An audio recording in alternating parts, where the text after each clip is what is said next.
What's up, YouTube? Welcome back to my channel. Took the car out last night, did a quick little putt around town, got some gas, figured out the gas gauge is in fact working, so that's a win. The shifter thing, that's what's been bothering me. The clutch has been bothering me, so after watching some YouTube videos, I'm gonna slide up underneath this thing and check it out. I really haven't been under this car yet. I hope that the underside is not as bad as this wiring that's going on up front here. But there's a couple little adjustments you can make and hopefully that'll solve my problem. So way up in there, that's the adjustment for the clutch. And it's just like a little wing nut on this rod right here. And it looks, man, it looks way towards the end of that rod. I don't know if this cable is just worn out. Overall, not too bad. I mean, it's been sitting overnight and it's not leaking any oil or anything like that, so that's a great sign. Little bit of, let's see, corrosion and stuff right here. Little bit of rust. This is the only spot pretty much on the whole car that I've found, and this is just underneath the rear seat on the driver's side. I slid under, this thing just like poked me right in the eye. I was gonna leave it, but if I'm gonna be up underneath this car, I might have to remove that thing. It'd be cooler if there were two of them, one on each side. So it's recommended-ish that you have about 1 to 2 inches or so, 1.5 inches of play, and I don't have that. All right, so I'm gonna have to play around with this. Hopefully you can see this, but so I was messing with this cable. Right behind the cable, right here, where my finger is, this is a bolt that goes from the transaxle into the engine. It's not even really in, it's not tight, it is sticking out at least 1/2 inch. There's only 4 bolts that hold this engine to the transaxle, so that we're down 25%. So we're gonna have to address this for sure right now. I've been up underneath the back of the car, messing with the clutch cable for about an hour. It's pretty tough to do with the engine in, and I guess you could take one of the heater boxes out, but that was a pain too. And what I have sort of determined is I need a new clutch cable. I'm just gonna replace the cable, and to do that, you've got to unhook it from the pedals. Well, it's a solid tube in these cars. And I guess some cars had a little access. I don't know if that was factory or if just people cut those. But I'm going to actually create one because the cable comes in through here and it hooks inside this tunnel, and there's no way to get in here without taking the pedal assembly apart, taking the cable off back there and like yanking this whole thing out. I don't want to do all that. So I'm going to peel a piece back here and I'm going to cut through the tunnel and make my own access panel. Then my car will be way more valuable. Oh yeah. That bushing is toast, so that's gonna get replaced as well. Oh yeah, we're definitely cutting this thing up. That's what I've come up with. I have an access hole now, too. Way back in there is a clutch cable. You can see it on that little hook in there on the other side of the shift rod. Now, I should be able to get this shift rod out a little bit easier because I can put my hand in here and kind of guide it out the front.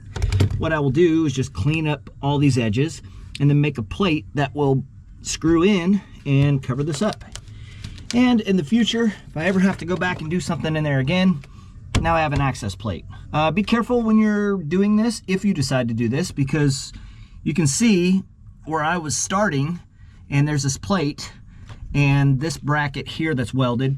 I decided to just leave that and come back a little bit more, cut back to here.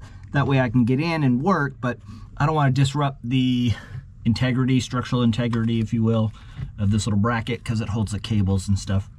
The videos I watched about removing this shift tube, basically everybody says it is a pain in the ass to get this tube out, and they are correct. These are your only access points right here and right there, and you're not going to get it to the front to reach in to grab it, because what happens is once it gets to, I don't know, the tail end gets in here somewhere, the nose of the shift tube wants to drop and it gets hung up. So the nice part about having an access panel here now is you can get in to lift that up and then kind of push down from here to straighten it out and then slide it out, because it really has to stay tucked up towards the top of this tunnel. I heard it. Oh, there it is. Yeah. Here's the front of it. Yep, and then it comes out here. And it gets hung up on the license plate. Here we go. And that's it. It's super duper light. Well, I'm glad I decided to get this out and do this. If you didn't know, my wagon got its little picture in the Good Guys magazine. So since this is pretty much as close as I'll ever come to having a vehicle in a magazine, because well, they don't really make magazines anymore, this'll work. I'll just find a, I have no idea where I'm gonna hang it up out here, that's for sure. This might have to go in the house. I ordered all the parts, and it is taking forever for these parts to get here. In the meantime, I was up having coffee one morning, and I decided that I would replace the seats with a set of seats that my wife got me for, I think it was for Christmas one year when I had the Trans Am. And I've used them in the Pantera, and then they were just sitting in the attic. And you know what? They'll be perfect for this car. Summit sells these brackets for the Pro Car seats to adapt them to the VW. So I went online, saw the picture. Yep, that'll work. I can adapt these to that bracket. But I can't. When I saw the picture, I thought this was actually up here, the way the picture was on their website. So I thought it had a bar here and a bar here, which is exactly what I would need to mount my runners there. Well, no, it's not like the picture. It's all wrong. So I went to Lowe's and I got some steel. What I'm going to do is cut a piece, and I'm going to weld it right there. And I may cut another piece and weld it right here because of the way that the brackets on my seat line up. Then I'll be able to put a bolt here and then maybe use this one, maybe move it over, I'm not sure. But I'll be able to bolt it to this bracket, which this bracket bolts right in to the pan. I kind of wish I had known that that was going to be that way, but you live, you learn. And now I get to do some arts and crafts with a welder and a grinder and a cutoff wheel and a measuring tape, marker, and a drill and some bits.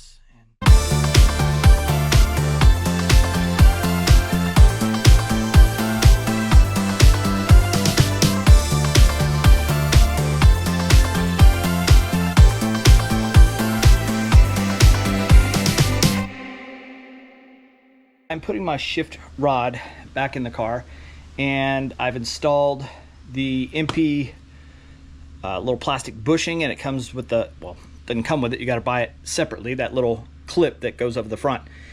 Something that I have figured out that I could not find in any of the install videos or whatever that people have posted. I'll just share the stuff that I came up against that was difficult and I had to figure out, and then you guys kind of take it from there. Here's my new coupler in the back. This actually was pretty easy to put on, not a big deal. And people send you this kit with 2 washers, and they're both this size. Problem is, this bolt is a lot smaller in diameter with the threads. So I just put a smaller washer that fit the bolt because the hole in this washer was too big and it was like sloppy. So MP, you need to send 2 different washers. This rod coming through, I greased it. Something I learned. Number 1, if I didn't have this access plate here, this wouldn't have happened. So I'm so glad that I cut this out and I have access to kind of guide that thing through and be able to lift it up because it wants to fall down because of the weight of this piece right here. Something else I had to figure out. See it in there? Put that white bushing, snap it in place first. The rod is going to push through it. It will be kind of tight. What happens is the rod wants to, wants to do one of these numbers up front, so you got to kind of keep it up. I don't know how to do that from outside the car, and thankfully I had this panel. I had to take another pair of pliers and go in there and grab it and kind of move it along because the rod was greased and I wasn't able to do it with my bare hands. And once you get it back here, I went ahead and locked this thing in. Now that that is not going anywhere, I'm going to come back and try to work on getting that little clip over the plastic bushing, over the front notch. I don't know how I'm going to do that yet, but at least it's not going anywhere. Successful day. Long day, but overall a success. I've got some glue drying right there, and once that tacks up I can mesh it together, put the carpet back in place. Seats are in, those brackets, oh my gosh. The website says direct fit, bull. A lot of drilling, some welding, some cussing, in and out, in and out, in and out. But at the end of the day, I got my seats in there, so it is what it is. Shifter's in. I'm about to fire this thing up and take it for a quick little putt around the neighborhood. And if all goes well, I will be driving this tomorrow morning to Cars and Coffee. Just a little tin can. But it's a cool little tin can. I'm starting to get used to the shifter, and I really, really like it. Nice and tight, and it's really, and it's a short throw between gears. That's the way it should be. I just gotta continue kind of making improvements on it. I have a very short list, really.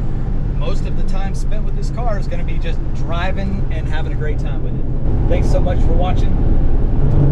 Stay hungry, stay foolish.